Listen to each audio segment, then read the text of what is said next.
Moving forward now, Minister of Information and Culture, Mohammed, says he will consult with relevant agencies to determine the state of things on the removal of fuel subsidies. The minister spoke with State House correspondents at the end of the weekly Federal Executive Council meeting. His statement comes after an affirmation by the President of the Senate that President Muhammadu Buhari has not told anyone to remove subsidy. Also, FEC granted approval for the award of contracts to the Ministries of Transport and the Federal Capital Territory. It also approved ecological projects.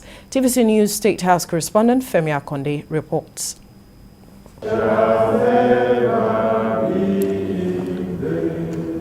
The first Federal Executive Council meeting in the new year. Members of President Muhammadu Buhari's cabinet are back to the business of awarding contracts and also deliberating on issues of national importance. This inaugural FEC meeting, chaired by Vice President OSINBAJO, approved the reconstruction of the narrow-gauge rail track from MINNA to BARAU. The Minister of Transport believes this will enhance the movement of cargoes from the port to other parts of the country.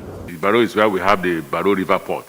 So there will not be a rail line from BARAU to MINNA to join the narrow gauge, so that when cargoes come to BARAU, they can then be evacuated through the narrow gauge.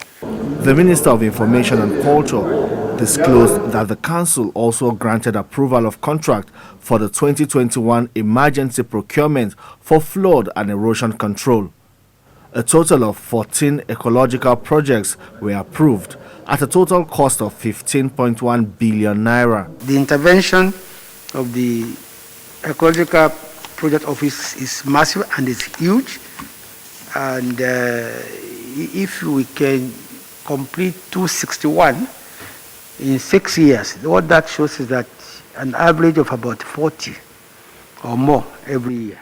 The Federal Capital Territory had the highest cost of contracts approved at the FEC. The two road construction projects are the CUAGE 105 highway and an access road to a light rail station in Abuja. The intention of this project is to construct that road so that that station will be functional.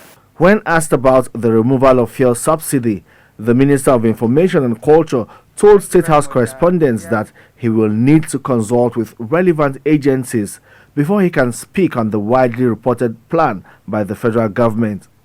But the President of the Senate, in an earlier interview, disclosed that President Muhammadu Buhari has not talked about any plan to remove fuel subsidies this year. President Buhari is expected back at the saddle to preside over subsequent FEC meetings when he returns from his trip to the Gambia. Femi Akonde, TVC News, Abuja.